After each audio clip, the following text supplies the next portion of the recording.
Is the selling over for tech? Our next guest says not so fast. Dan Suzuki is a Deputy Chief Investment Officer at Richard Bernstein Advisors. He joins us here on set. Dan, great to see you in person. Good to see you guys. I miss you. I miss you too. Good to see you here. So tech, it's still going to be under pressure here? I think so. For all the reasons that you guys said, I think that makes 100% sense. And there's been zero capitulation. Let's just be clear. I mean, it's still the most expensive part of the market. And I think if you look at sector flows year to date, it's #1 in sector flows. So where's the capitulation that we're looking for? I think bubbles take time to deflate. You know, this is pretty early days. And when is the last time you saw a bubble correct softly 30%, then you're off to the races? It takes time. It probably takes more pain before we get there. We were just citing all these stats, though, about how the biggest companies have deflated by to the tune of 50% or even more over the past year.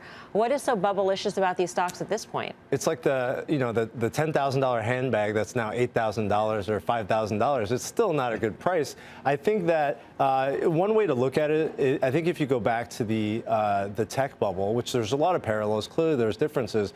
The tech and telecom was like 40% of the market. At the end of the day, when everything crashed, it was 16% of the market. And this time around, we've gone from, I think it's now broadened out to 3 sectors: communication services, consumer discretionary, technology. They made up about 50% of the market. That's come down to about 40%.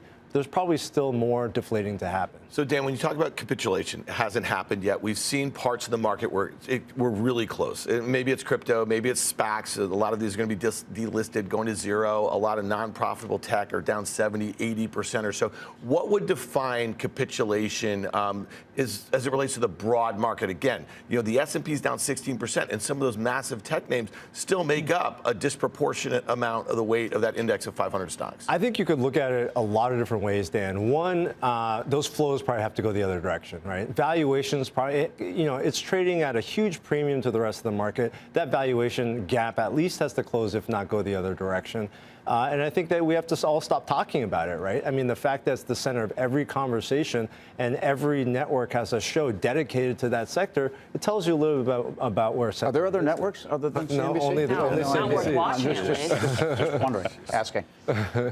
So, but let me ask you, because you've been out there for this view, and I think you've been right. And even though Apple's only down 7%, I think this is the point you're making.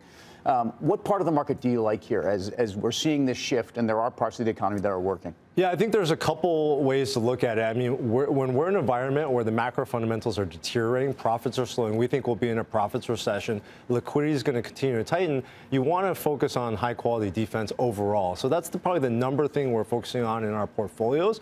That said, there are areas now I think that are becoming interesting in being able to actually play a little bit of offense here. I mean, you can get some pretty phenomenal upside returns out of certain places in the market at a time where market fundamentals are deteriorating.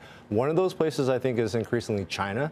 You know, we talk about slowing profits and tightening liquidity. That's just not the case in China. And then the other place is long-term treasuries, right? I think if we're right and growth is going to be the predominant driver of markets going forward, growth is going to mean lower interest rates, and that's going to means upside and potentially huge upside for long-term treasuries here. So there's opportunities to take offense where in this year you really haven't had that many so far. So you're comfortable with the whim of the Chinese government when it comes to COVID lockdowns and the COVID policy? Because we're seeing lockdowns now that some say affect 20% of China's GDP. I mean, haven't we all been subject to the whim of China for the last 3 to 5 years? I mean, if you think about 2020, it was the epicenter of the pandemic crisis.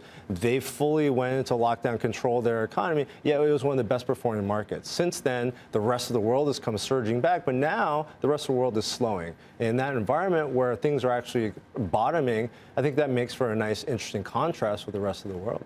Dan, good to see you. Thanks for coming by. Thanks, guys. Dan Suzuki. Just yesterday, we had Julian Emanuel on, Jules, as he is known here on the Best Guys. And he also liked China, which I thought is interesting. So 2 days in a row. Yeah, it's interesting. We've seen this, you know, when cycles seem to be changing, right? You know, we're so U.S. Centric here. And again, we've seen it in Europe. We've seen it. Tim obviously speaks about emerging markets a lot. And the valuations are always going to look a bit more attractive there. I guess we've spent a lot of time on this desk over the last couple years. I mean, talking about, is China investable, right? And if you said no, you've been right for a very long time. There's been kind of some fits and starts here. Again, I just don't like the geopolitical, what I think is coming, you know what I mean, with this kind of bipolar bipolar world that the U.S. Is going to be in with China for the foreseeable future. Yeah, I mean, I think you make a good point, but I think it's the uncertainty and the whims of the Chinese government versus what certainly looks like a tightening, quantitative tightening, monetary tightening, more challenging earnings environment here. And so as investors... So certainly bad. Certainly bad. Certainly bad. That's better. Maybe bad. That's better than uncertainty. Yes. Well, no. That's exactly my point. Sorry, I didn't mean to right? cut you off. And so, yeah, I mean, there definitely is some risk that you're factoring in. But as we've all said, the valuations around the domestic market are still very bloated by a lot of metrics. And by any metric, these Chinese stocks are extremely cheap. And so I just think as you're looking for where you're going to get that incremental yield, it's at least worth exploring.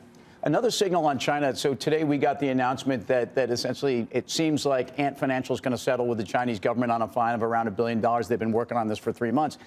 These are the moments I think you're waiting. I think the government has pushed hard. They've smacked down Jack Ma. They've smacked down everything Baba related. So Ant as a function of that company, and they were ready to go public. I think we're seeing a little bit, I want to believe, and there is no certainty around this. So, and I've said this too, but I feel like this is a little bit of that denouement. We spoke some French last night with Jules last night as well. And that just and you were come see, come saw at it too. Wow, your knowledge is really more extensive than I thought. Yeah. Way.